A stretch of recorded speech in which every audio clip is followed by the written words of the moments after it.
जल्दी जल्दी इस मूर्ति को समुद्र में फेंक दो, वरना आज हम में से कोई जिंदा नहीं बचेगा। समुद्र के बीचों बीच एक विशाल डच जहाज पर यह चीख गूंज रही थी। चारों ओर काले बादल छा चुके थे। बिजली लगातार चमक रही थी। समुद्र की ऊंची ऊंची लहरें जहाज को खिलौने की तरह उछाल रही थी। जहाज पर मौजूद सैनिक भय से कांप रहे थे। कुछ घुटनों के बल बैठकर प्रार्थना कर रहे थे, तो कुछ अपनी जान बचाने के लिए इधर उधर भाग रहे थे। लेकिन यह कोई साधारण तूफान नहीं था। यह उस देवता का क्रोध था जिसके दिव्य मूर्ति को वे कुछ घंटे पहले भारत के एक पवित्र मंदिर से चुराकर ले जा रहे थे।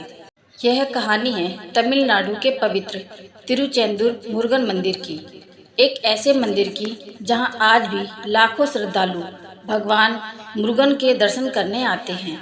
यह मंदिर समुद्र के किनारे स्थित है और इसे भगवान कार्तिकेय के 6 प्रमुख धामों में से एक माना जाता है। 17वीं शताब्दी का समय था। उस दौर में कई विदेशी शक्तियां भारत के समुद्री तटों पर अपना अधिकार जमाने की कोशिश कर रही थीं। इन्हीं में से डच सैनिक भी दक्षिण भारत पहुंचे। उन्होंने तिरुचेंदूर के इस पवित्र मंदिर पर कब्जा कर लिया। कहा जाता है कि उन्होंने मंदिर को नष्ट करने के लिए तोपों से लगातार गोलाबारी की। उन्हें विश्वास था कि कुछ ही समय में यह भव्य मंदिर खंडर बन जाएगा। लेकिन आश्चर्य, तोपों के गोले मंदिर की दीवारों पर गिरते रहे, फिर भी मंदिर अपनी मजबूती के साथ खड़ा रहा। जितनी बार वे हमला करते, उतनी ही बार उनकी निराशा बढ़ती जाती। डच सैनिक समझ नहीं पा रहे थे कि आखिर इस मंदिर में ऐसी कौन सी शक्ति है जो इसे बचा रही है।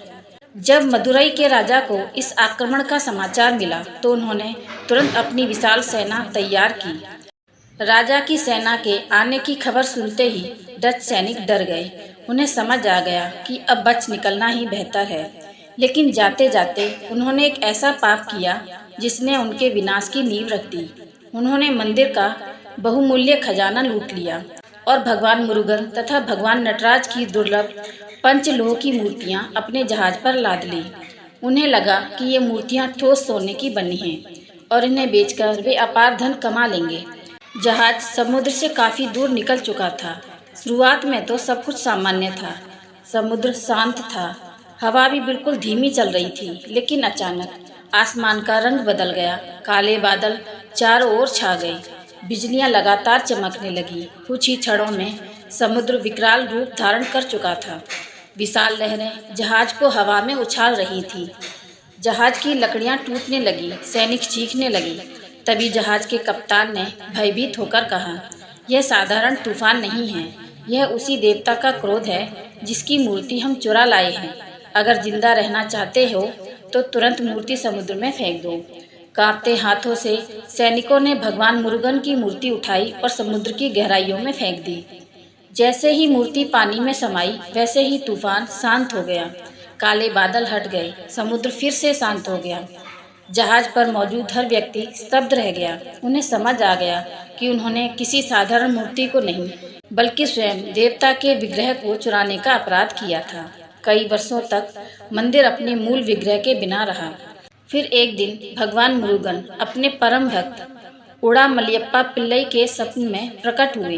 भगवान ने कहा, मैं समुद्र की गहराई में हूँ। जहाँ तुम्हें समुद्र की लहरों पर एक नींबू तैरता दिखाई दे और ठीक उसके ऊपर आकाश में मेरा दिव्य संकेत दिखाई दे, वहीं मेरे विग्रह की खोज करना। सुबह होते ही भक्त कुछ मछुआरों के साथ नाव लेकर समुद्र की ओर निकल पड़े। काफ़ी देर खोजने के बाद उन्होंने एक अद्भुत दृश्य देखा।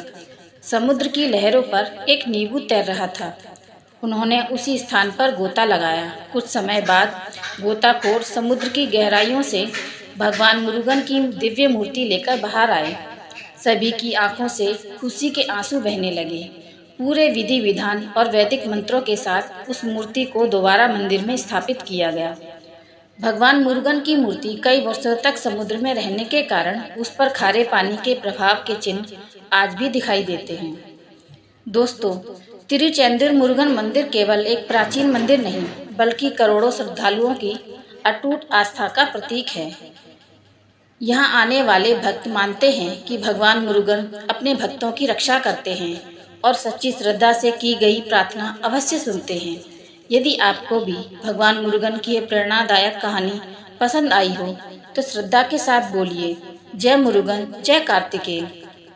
मिलते हैं अगली वीडियो में एक नए रहस्य के साथ। हर हर महादेव।